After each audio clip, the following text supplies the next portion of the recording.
दोस्तों, हम अपने जीवन में हमेशा अपने मन को लेकर परेशान रहते हैं। हम यह सोचते हैं कि हमारा मन भला शांत कैसे होगा। हमारे मन में तो तरह तरह के विचार चल रहे हैं। हम काम कुछ और करना चाहते हैं, लेकिन हमारा मन हमसे कुछ और ही काम करवा लेता है।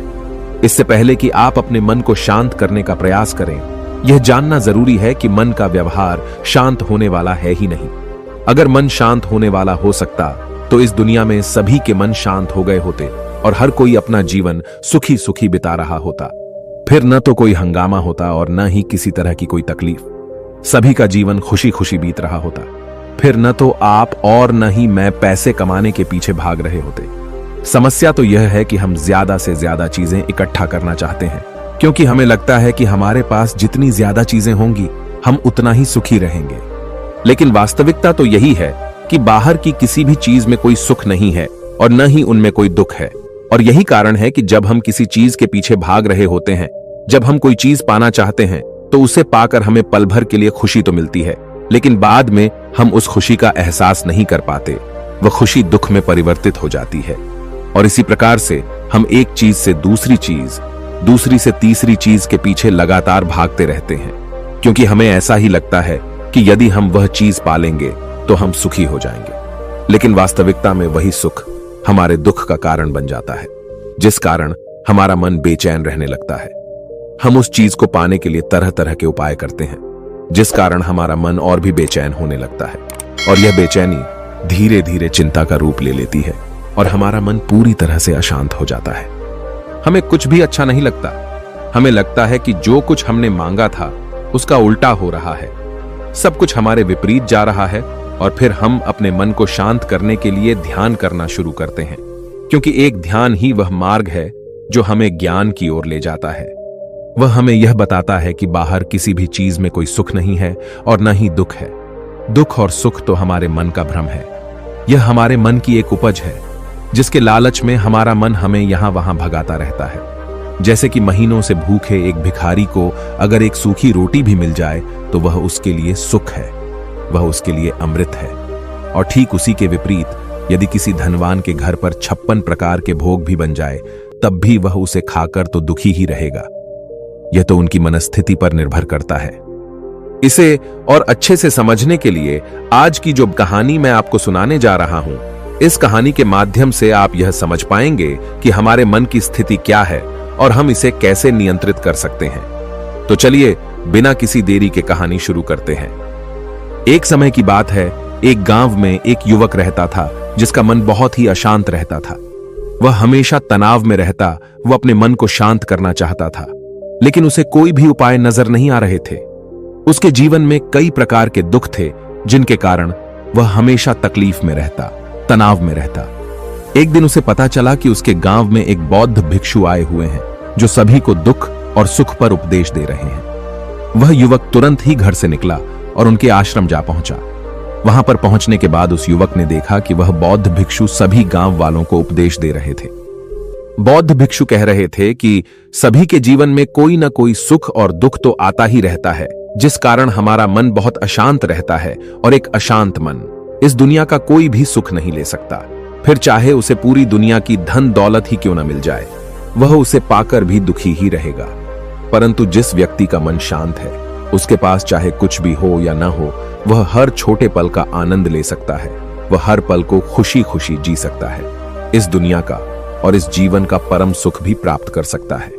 इतना कहकर उन बौद्ध भिक्षु ने अपना प्रवचन समाप्त कर दिया और वापस आश्रम की ओर लौट गए। युवक भी उनके पीछे पीछे आश्रम पहुंच गया और इस युवक ने उन बौद्ध भिक्षु से कहा, हे गुरुवर, अभी कुछ देर पहले आप उपदेश दे रहे थे कि एक शांत मन हर पल का आनंद ले पाता है, हर पल को सुखी सुखी जी पाता है। लेकिन इस दुनिया में सभी के पास मन है और सभी के मन अशांत है, तो ऐसे में भला अपने जीवन को कोई सुखी सुखी कैसे जी सकता है। इस दुनिया में शांत मन किसी के पास नहीं। मेरे पास भी एक ही मन है और वह भी शांत नहीं है। गुरुवर, क्या आप बता सकते हैं कि मैं अपने इस मन को कैसे शांत करूं? तभी बौद्ध भिक्षु ने उस युवक को ध्यान के बारे में समझाया, ध्यान के फायदे बताए और उसे कहा, बेटा, ध्यान करने से हमारा मन शांत हो जाता है।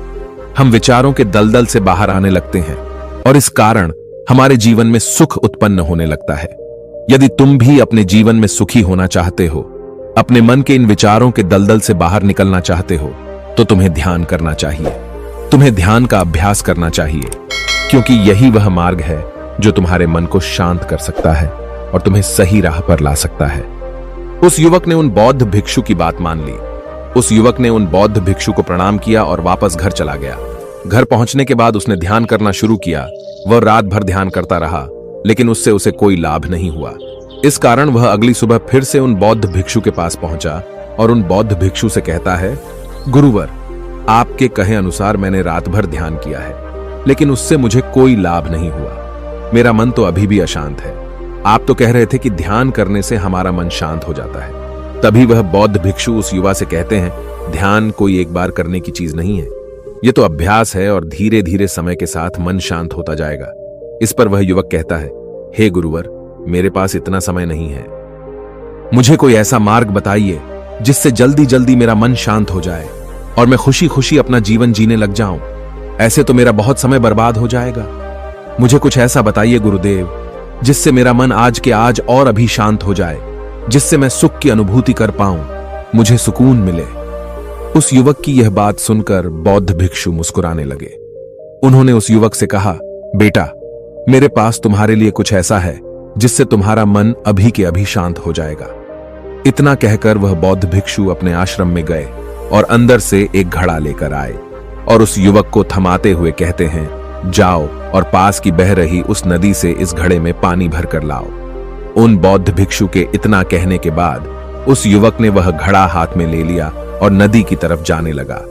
उसके बाद मन ही मन सोच रहा था कि लगता है यह गुरु पागल है, इन्हें कुछ नहीं पता। भला यह घड़ा मेरे जीवन में शांति कैसे ला सकता है? यह मेरे मन को शांत कैसे कर सकता है? लेकिन उसके पास और कोई रास्ता नहीं था, जिस कारण उसने घड़ा लिया और पास वाली नदी के पास पहुंच गया। उसने उस नदी में से उस घड़े में पानी भरना शुरू किया, लेकिन जैसे ही उस व्यक्ति ने उस घड़े को नदी से बाहर निकाला, तो उस युवक ने देखा कि उस घड़े के चारों ओर छोटे छोटे छेद हैं, जिससे पानी तेजी से बाहर की ओर निकल रहा था। उसने लगातार कई बार प्रयास किए, लेकिन काफी बार कोशिश करने के बाद भी वह उस घड़े को पूरा नहीं भर पाया और थक हार कर उन बौद्ध भिक्षु के पास वापस लौटा और क्रोधित होकर कहता है, गुरुवर, आपने यह कैसा घड़ा दिया है? इसके चारों तरफ तो छेद है।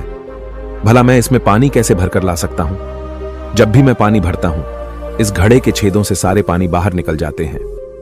इस घड़े को मैं पूरा नहीं भर सकता। तभी वह बौद्ध भिक्षु उस युवक को शांत कराते हुए कहते हैं, बेटा, शांत हो जाओ। तुम्हें तुम्हारे प्रश्न का जवाब ही तो दे रहा हूं, और यदि तुम क्रोधित अवस्था में इस जवाब को सुनोगे तो इसे समझना तुम्हारे लिए मुश्किल हो जाएगा। इसलिए शांत हो जाओ और मेरी बात समझने का प्रयास करो। ये जो घड़ा मैंने तुम्हें दिया है, इसे अपना मन समझो, और मन केवल दो ही प्रकार से शांत हो सकता है। पहला यह कि तुम उसे लबालब पूरा भर दो और उसमें कुछ भी और आने जाने की जगह न बचे। क्या तुम इस घड़े को इस प्रकार भर सकते हो? इस पर वह युवक कहता है, हे गुरुवर, मैं इस घड़े को लबालब नहीं भर सकता, क्योंकि जब भी मैं इसमें पानी भरता हूं, सारा पानी तो छेद से बाहर निकल जाता है। तभी वह बौद्ध भिक्षु उस युवक से कहते हैं, ठीक इसी तरह हम भी अपने मन को कभी नहीं भर सकते। हम जितना इसमें डालते जाएंगे, वह सब कुछ हमारे शरीर के द्वारा बाहर आता रहेगा। फिर चाहे वह क्रोध हो, प्रेम हो या फिर दया, हम जो भी अपने अंदर आने देते हैं, वही हमारे अंदर से बाहर भी आता है। और इसीलिए मैंने तुम्हें छेदों वाला घड़ा दिया, क्योंकि ये हमारी मन के जैसा ही है। और जब हम इस मन को बस भरना चाहते हैं, तब तुम अपना समय बेकार कर रहे हो। क्या तुम्हें एक पल के लिए भी ये नहीं सोचा कि इसी प्रकार तो तुम अपने मन को भरने में भी लगे हुए हो? क्या इससे तुम्हारा समय बर्बाद नहीं हो रहा? क्या इससे तुम्हारा जीवन बर्बाद नहीं हो रहा? क्योंकि जिस भी चीज से तुम अपने मन को भरोगे, वह तो बाहर निकल ही जाएगी। उस युवक को अपनी गलती का एहसास हुआ।